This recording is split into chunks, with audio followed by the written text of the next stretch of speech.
Well, hello and welcome to the Camp Loll pre-camp video. My name is Jody Warm. I'm the camp director up at Camp Loll. I've been up there since 1987, not continually, but that means that I'm the same age that many of the youth that you'll be bringing up with you. And boy, it's been a wonderful time to have experienced such a beautiful place with such wonderful people. Of course, I'd like to introduce you to Leif, or at least let Leif introduce himself to you. Hi, I'm Leif Connor. I'll be the program director, and been at Camp Loll, have 14 years on staff and 9 years as a youth. So I'm very excited to share camp with you guys again this summer, many returning, and also those of you coming for the first time. We're very excited to be able to serve you this summer. We want to begin our pre-camp video with a way of showing you how to get tons of information, even beyond what we're showing you here in the video. And that, of course, is our Camp Loll Leaders Guide. How you'll find the Leaders Guide is you go to the Crossroads of the West homepage, which you'll find at utahscouts.org. Head down to the program, camping programs, and then Camp Loll. When you click on that Camp Loll, here is the Camp Loll homepage. There's a whole bunch of information there under Camp Loll resources, including this is the place you're going to go to watch to click for the bear videos. When you go scroll down a little bit, you'll actually see this page, right? What's to our left. You can see there at the very top of the left, it says the Camp Loll Leaders Guide. You click on the download. The second page is what you're going to be seeing to what's on your right.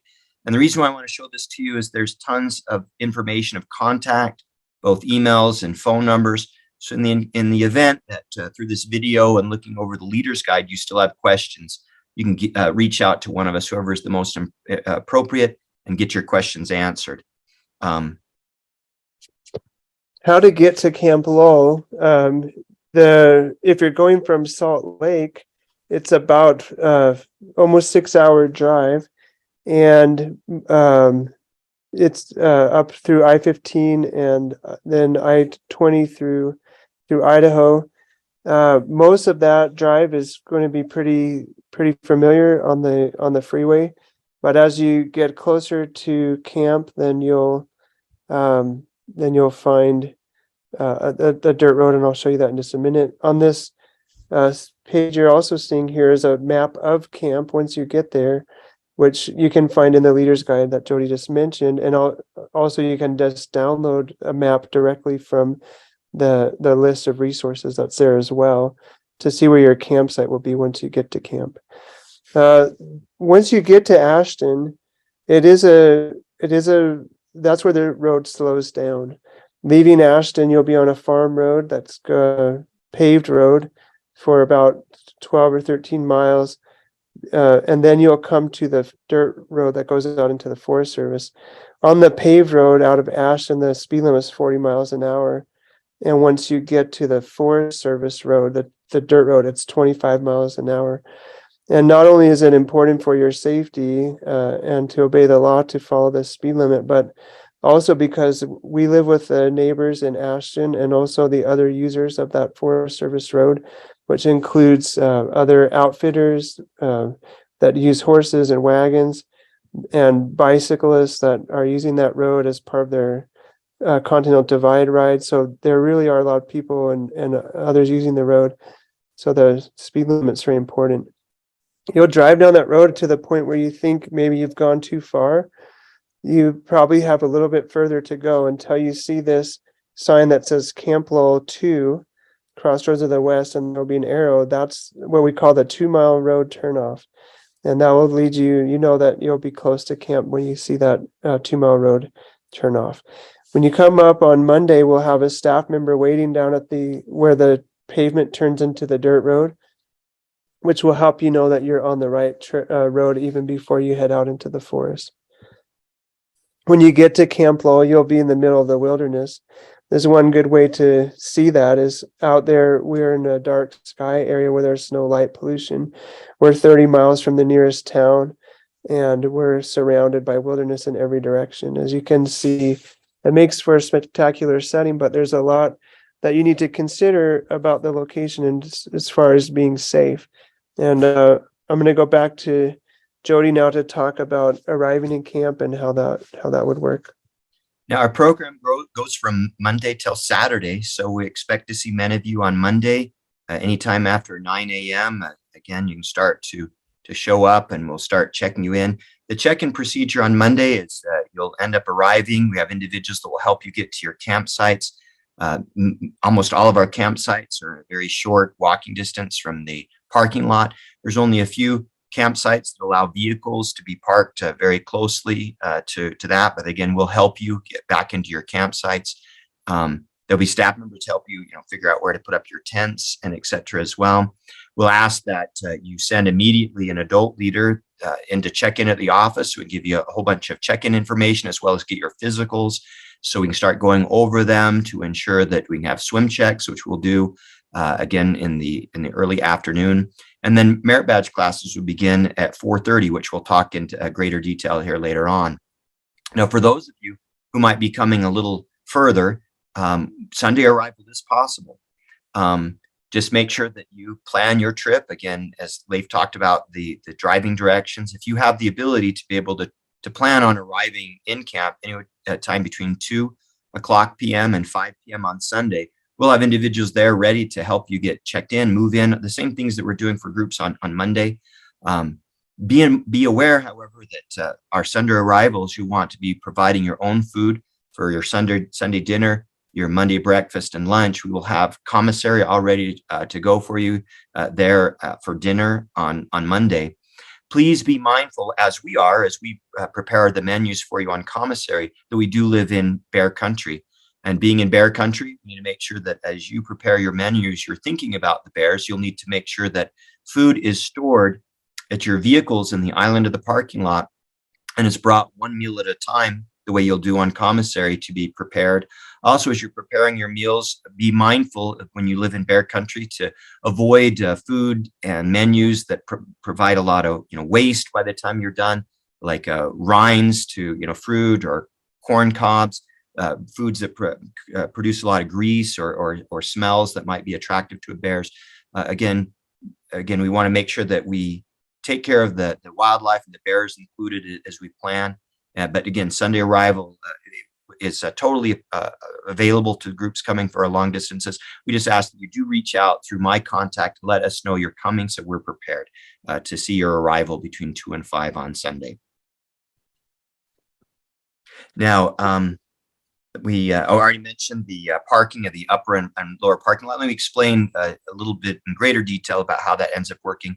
To our left here, you'll see what we call the lower parking lot. You can see hiding way in the left there, the porch of the lodge. You got a rainbow, must have just rained there, which it can do, by the way, so come prepared for that. But we are allowed to park one vehicle or trailer down here in the lower parking lot. This is where, again, food can be stored inside, other things, depending on what equipment you're bringing. The rest of the vehicles will need to be parked in what we call the upper parking lot. And I have a picture on the right, which actually has the individuals they're greeting, but behind them, if the picture could be swiveled 180 degrees, is a place where we will park you there on Monday or on Sunday, depending on when you end up arriving. This is to ensure that there's plenty of room down in the lower lot in the event of emergencies, also to make sure there's room to move. Also make sure that we have more green and beautiful things to look at rather than vehicles, which of course you'll come to appreciate by the end of the week. So in the leader's guide, there is a card that you can either print, which is a little parking permit that goes in the windshield. You can print those and have them already ready to go, or we will provide them as you arrive to ensure that we know who the vehicles belong to in the event that we need to ask someone to move, or there's any other problem. We'll be able to manage the upper parking lot, knowing who everyone is up on the upper parking lot. So we appreciate your help with that. We also have in the leader's guide that we just mentioned, some things that you want to bring, as we mentioned, and be ready to have them checked in right away on Monday. And that's, of course, your health forms, A, B, and C for all participants. Also, a group roster is very helpful and something that they end up asking for as you check in. When you arrive at camp, again, before you set up tents, a staff member will be with you, guiding you, helping you to ascertain where is it best to put up your tents. We have such a beautiful place to live in. I hope that you'll come to appreciate that as you look around, and make sure that when we're putting up tents that we're not as the Forest Service calls it, camp creep, where you end up putting up your tents on green vegetation, because by the end of the week, it will not be green vegetation anymore. It will look like the dirt that we're looking at, which is something that we are willing to sacrifice because that allows us to get around camp, but we don't want to destroy any green vegetation. So as you end up planning, you might want to start by making an assessment, getting together with the patrol leader and the other adult leaders and figuring out how to fit in the space that you have. If there are problems, please let us know and we will come and help you out. But again, keep our camp green and beautiful by making sure we have a good plan when it comes to putting up our tents, so that we're leaving no trace and we're making the camp and keeping it as beautiful as possible. Checkout, of course, will happen there on Saturday as we begin leaving. Depending on what time you want to leave, we can be ready to check you out as early as 5 or 5:30 in the morning for those of you who have long distances and you need to get to places there on Saturday. You'll come to the office, the same place you checked in, right there in the lodge, and we'll gather your blue cards and any other paperwork that you have, the physicals that you turned in on Monday. We will keep them and return them to you on Saturday as you're leaving. Plan on having your group gone by 10 a.m. on Saturday. The camp staff will then begin preparing for our next group that comes in, also doing service projects with the Forest Service. And remember, as the scouting way, to leave your campsite better than you found it. And of course, the next idea that we'd like to touch with you is to provide each of your units with an unforgettable outdoor experience. And of course, to do this, we provide you with the staff. You already have your own leadership in your own, but we will hope to provide you not only staff members that, again, will be teaching your merit badges, but what we call a camp friend, somebody that will be with you and hopefully, as the title it suggests, will be your friend by that first day and certainly throughout the rest of the week, that will help you answer your questions and provide you with the information that you need to keep you safe. Want to turn the time now over to Leif to tell you a little bit more about the program that we have here at Camp Loll. Thanks, Jody. Just some important reminders as we prepare for camp, just to ensure that you'll have half of your payment due by May 1st. That's also the day that we'll open up the online registration for merit badge classes. The remainder of the payment will be due 2 weeks before you arrive in camp. As Jody mentioned, make sure that when you come to camp, have all the physical A, B, and C for all participants, including adult leaders, even if they're only planning to spend a short time in camp. Because our program is more than 72 hours, we do need a physical for every person. We will also have swim checks happening when you arrive in camp on that first day. Those will happen in Lake of the Woods. At some camps, they prefer that you come with your swim checks already taken. At Camp Loll, it's actually the reverse. We require that you take your swim check at camp just because of the nature of our lake and making sure that you can swim there as well as in a pool and other places. In camp, one of the, in addition to the other safety that we need to follow, having bear safe food storage is essential for Camp Loll. And you're looking at 2 of the bear boxes. Each campsite will have 2 bear boxes just like these that were built by and donated by Kirka Motorsports to the camp. And these have been tested on grizzly bears and have been proven to be grizzly safe. And so we have those storage for your toiletry items and for the staple foods that you keep in the campsite, which is just a few things like that you would add to your meals that you keep from meal to meal. Otherwise, all the meals will be there, along with protecting the bears and wildlife and protecting ourselves as well. We have a program called what we call the Bear Warden. And as you prepare for camp, senior patrol leaders and your patrol leader council, as you make assignments, you'll want to fill out this bear warden chart and make that a part of your patrol assignments, so that each day somebody is ensuring that food, garbage from the meals, litter that would be around camp, and dishes are properly taken care of after each meal and at night before going to bed, and that's essential for bear safety. There's a video online on the Camp Loll website that we ask you to watch for Camp Loll and for a few of our other camps where the bears live.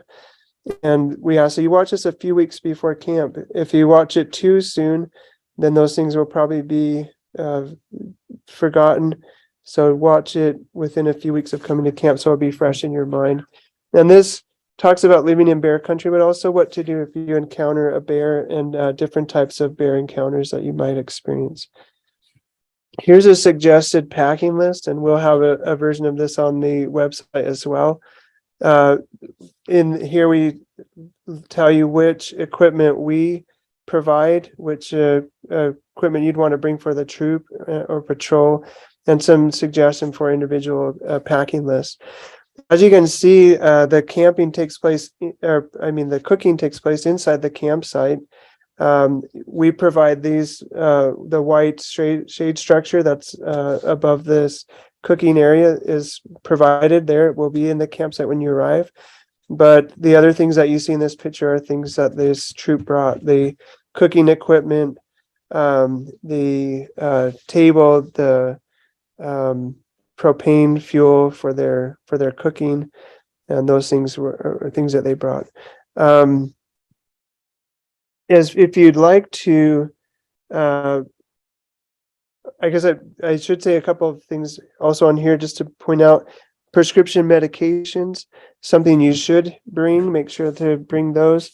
And you do not need to bring firewood to camp. We have plenty of firewood available, but you should bring hatchet or axe and a saw for gathering wood. We do that. Chainsaws are in BSA can be used if you have proper training, and Jody can provide training for you at camp. Though there's not a lot of need for chainsaws at camp because there's plenty of wood that's already cut up, and mostly what you'll just need to do is split it into the size you want to burn. At camp, we have 10 showers that are at camp. You sign up for shower time in the trading post, and that's how you would get sign up for showers, but you'll want to bring your own soap and shampoo. We recommend bringing the small bottles because they will store easier in the bear box. And also the liquid soap's better than bar soap, just for storage. And all that stuff will be kept in the bear box, all your toiletries. For regulations for fishing, we are, in this picture, you can see Camp Loll is located just outside of Yellowstone National Park.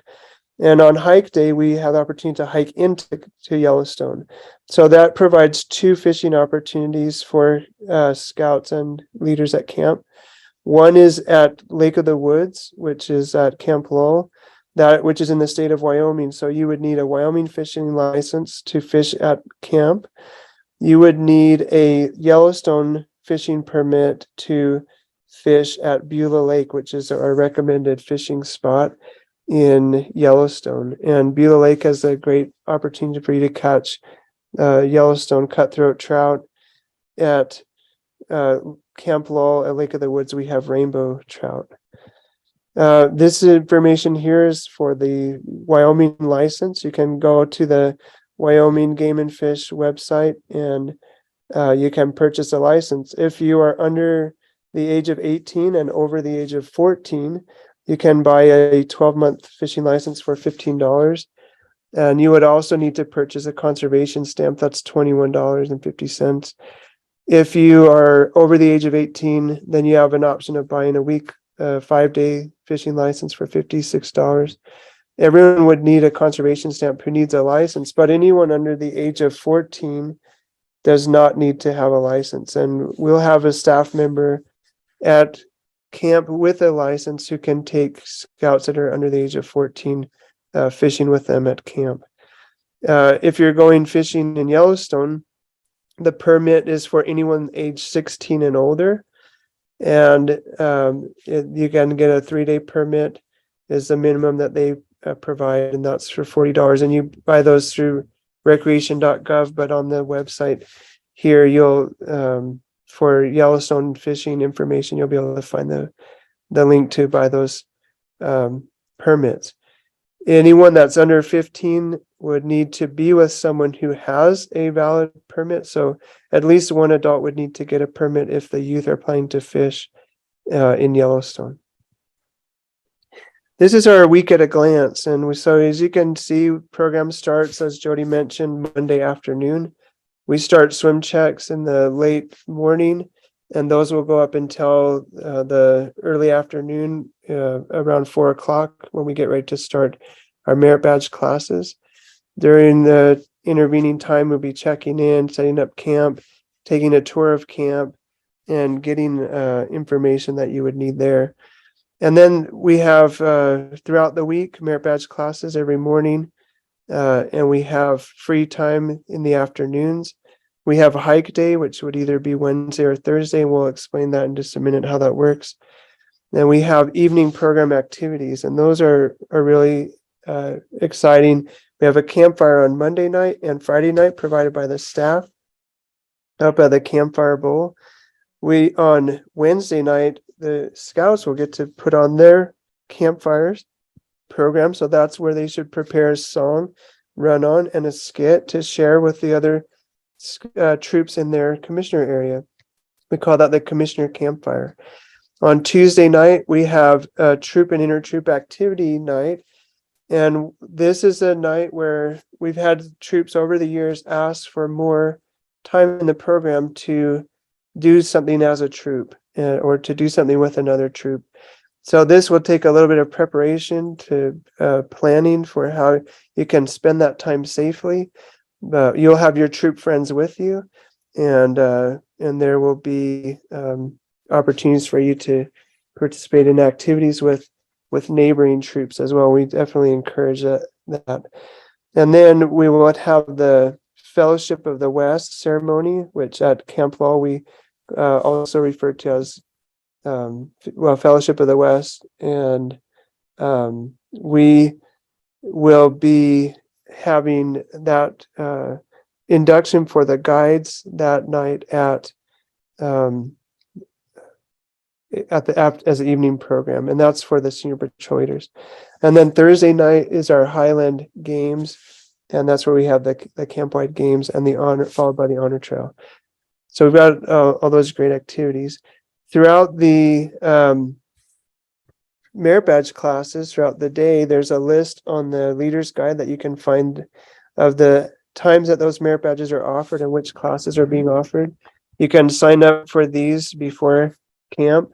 There's one mistake on this, that we will not be offering metal work this summer, but that will be taken out of the leader's guide, and you won't see that on the registration list. But we have the other merit badges here. We also have Child to First Class program, which each day covers some of the requirements for tenderfoot second class and first class rank advancement, and they can be taken as a merit badge class.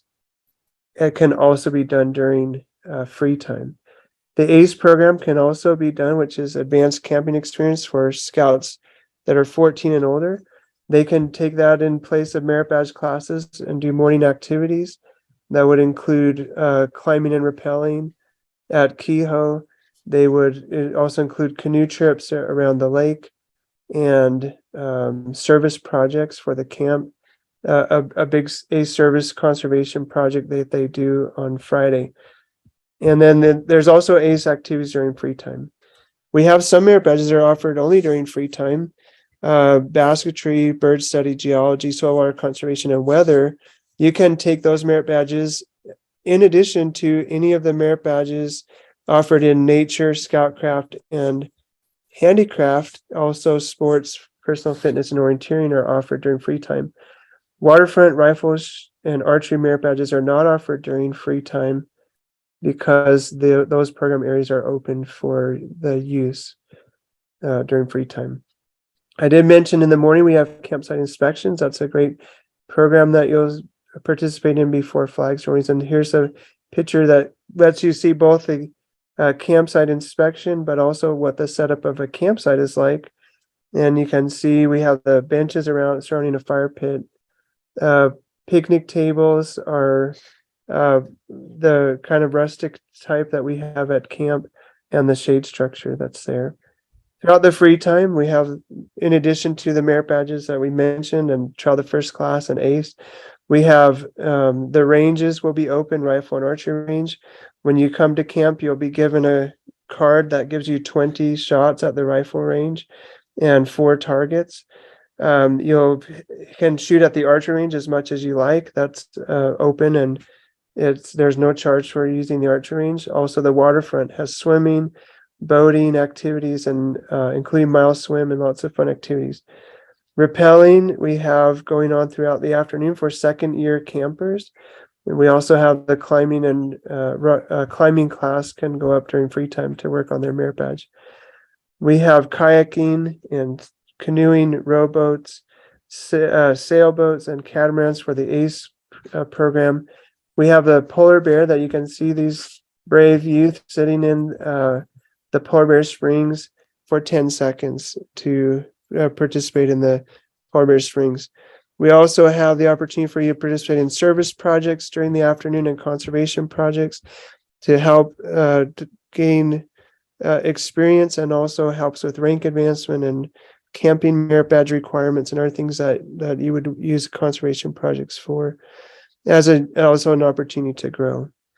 This video will give you a quick look of what it's like sailing across Lake of the Woods on one of the catamarans. Also on the lake, we have the kayaks, canoes, and rowboats.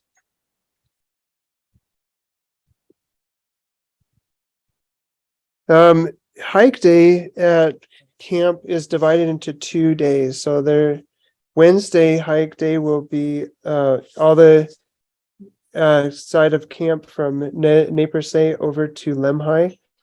And then the Thursday will be from Sioux over to Puma and everybody on that side of camp. This is so that we can get the most number of people into Yellowstone as possible. In our special use agreement with Yellowstone, we've agreed to be able to take 3 groups to each hike destination in Yellowstone on each of those days. And the groups will be of not more than 15 people in any single group.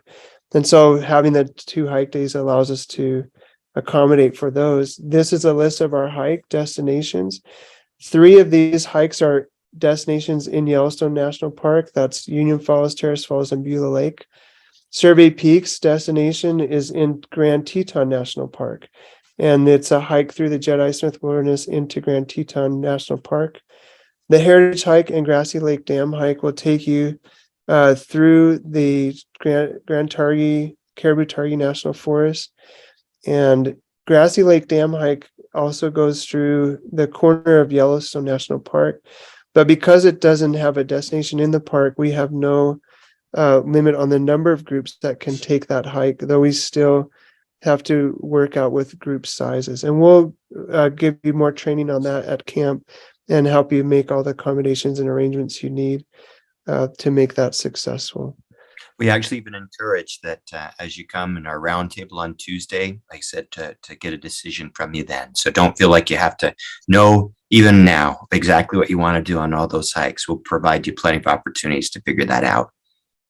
However, you will, as Leif's going to talk about, want to come with certain equipment if you're planning on going on those hikes.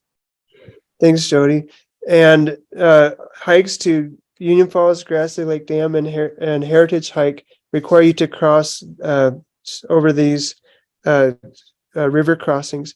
So you want to make sure that everybody has some water shoes that they can use to cross the rivers. We also mentioned that there's overnight canoe. This is what that looks like. The necessity to have 2 deep leadership when you're going on overnight canoe, both in camp for anybody that doesn't go and over at the other end of the lake. So that's something that we need the troops to be able to provide. We'll send our troop friends, the camp friends, down with you, though most of them are not old enough to be counted as a leadership, and so they will be able to guide you and help you have a successful time. Also following safety afloat program, meaning having buddies, proper PFDs and everything, and we'll make sure that you have all those things that you need. Okay, Jody, I'm going to turn the time over to just to mention any other things about safety, and then that he'd like to say, and then food and the other items. So Jody, thank you. Yeah, thank you, Lathan. So food, of course, is a big part of our ability to be able to stay and play in the woods. And as you might have noticed as you were signing up, at Camp Loll, we have commissary, which, of course, if you're not familiar, we provide you with the food, but then you pick it up from our commissary. That's the picture we're looking here. And you bring that 1 meal at a time to your campsite to be prepared. Menus will be posted in the next month or so. So if you get onto the website, you can keep an eye out there and if you want to get specifics of what menu items will be provided. As I mentioned, the reason why it's very important that they run the commissary program is we do live in grizzly bear as well as black bear habitat. And as we've worked out through the Forest Service and what's called the Interagency Grizzly Management Program, the thing to make sure that we are as a little as attractive to the bear as possible is to ensure we're not storing large amounts of food out in our campsites. And so the commissary program allows us to do that. We lock it up inside of the building and then provide you 1 meal at a time so that you don't have lots of storage that's required.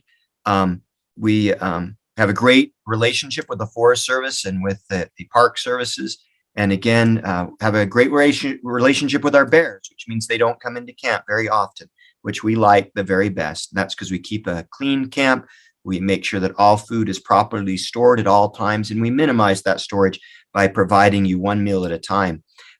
This right here is right out of the leader's guide that goes through pickup times against the equipment that you'll want to bring when it comes to your, the garbage and paper towels, that kind of stuff. We also have what we call the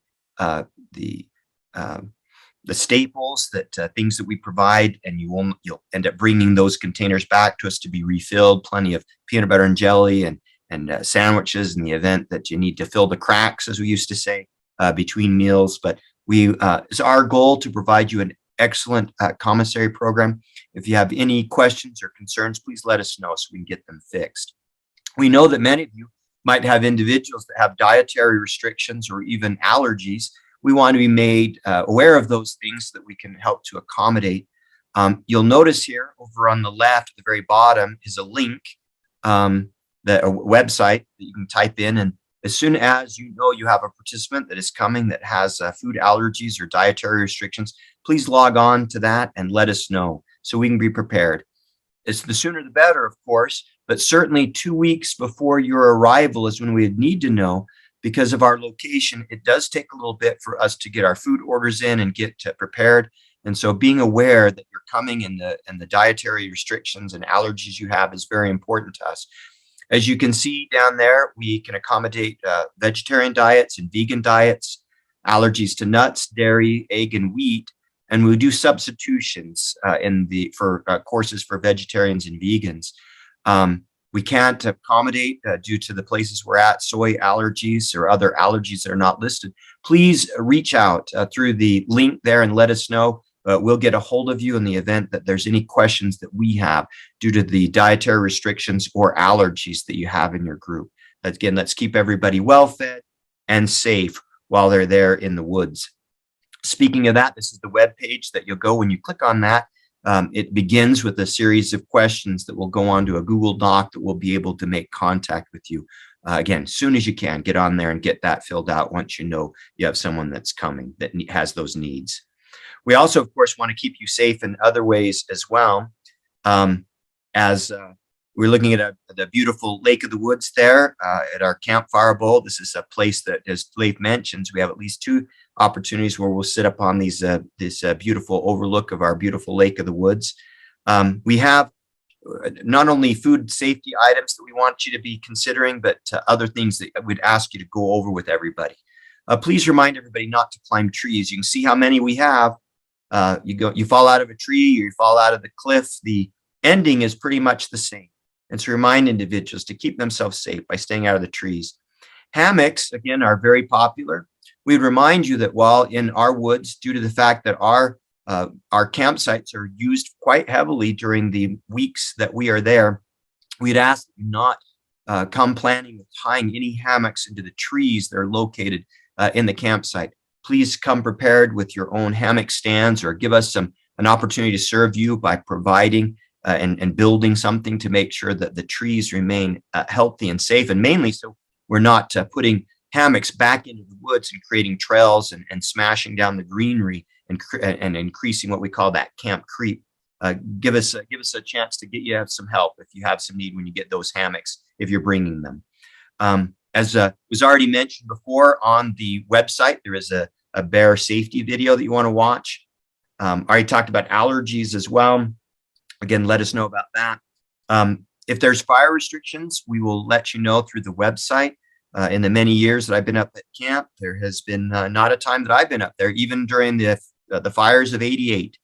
We were allowed to have fires. This is actually a great compliment to you who are coming. The Forest Service and the Park Service trust us to keep to the promises that we make and the rules that we've enforced in our policies of making sure that anytime we have a fire that's burning in our campsites, it's only in the designated fire ring, that there's somebody monitoring and watching it. If there's no one in camp while a fire is going, even if it's for only 5 or 10 minutes, the fire needs to be drowned and dead out to make sure that if a wind picks up or blows some ash or some embers into the woods, that we would not be responsible for lighting our beautiful facilities, our beautiful forest on fire, because we were not doing what we were supposed to. And so again, keep that in mind. Again, no fireworks. That is something we'll talk about in any national forest or the park as well. But make sure again that those illegal things do not get brought to camp. As was mentioned by Leif earlier, we don't want fireworks, nor do we really need firewood either. You can bring firewood, but we prefer you didn't, for this reason.